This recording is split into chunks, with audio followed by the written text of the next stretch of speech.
ملک بھر میں سیلاب کی تباہ کاریوں کے دوران دکھی انسانیت کی خدمت کرنے والی فلاحی تنظیم میں JUI کے انصار الاسلام کے رضاکاروں کا کردار سب سے نمایاں نظر آتا ہے۔ ڈیرہ اسماعیل خان سے ساجد خان بلوچ کی رپورٹ۔ سیلاب نے آنن فانن کئی بستیوں کو لپیٹ میں لے لیا۔ سیلابی ریلوں نے لوگوں کو سنبھلنے کا موقع تک نہ دیا۔ چند لمحوں میں کئی آبادیاں بے رحم موجوں کی نظر ہو گئی۔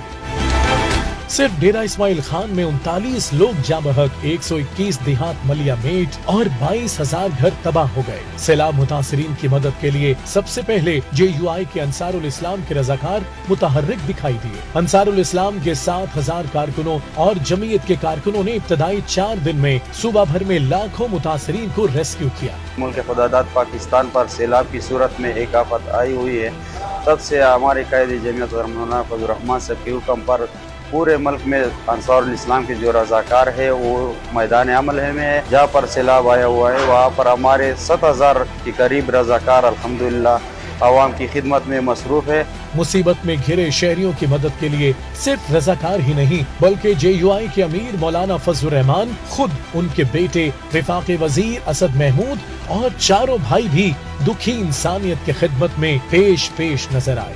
مجھے کوہستان کے تحصیل پٹن کے میئر نے آڈیو میسج کیا کہ 11 لوگ ہم پھنسے ہوئے ہیں اور اگر آپ مدد نہیں کریں گے یہ ڈوب جائیں گے۔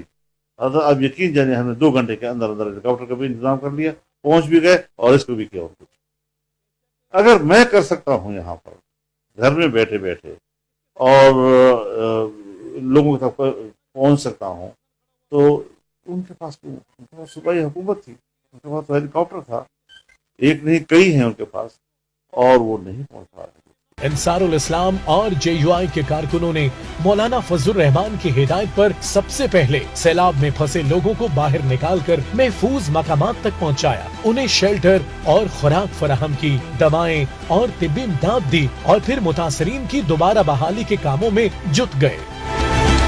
اگر نوجوانوں کے اندر جذبہ ہمدردی اور جذبہ تعمیر زندہ ہو تو قومیں ہر قسم کے حالات کا مقابلہ کر سکتی ہیں۔ انصار الاسلام کے رضاکاروں نے ثابت کر دیا کہ پاکستانی ایک زندہ قوم ہے۔ ساجد خان بلوچ، 24 نیوز، ڈیرہ اسماعیل خان۔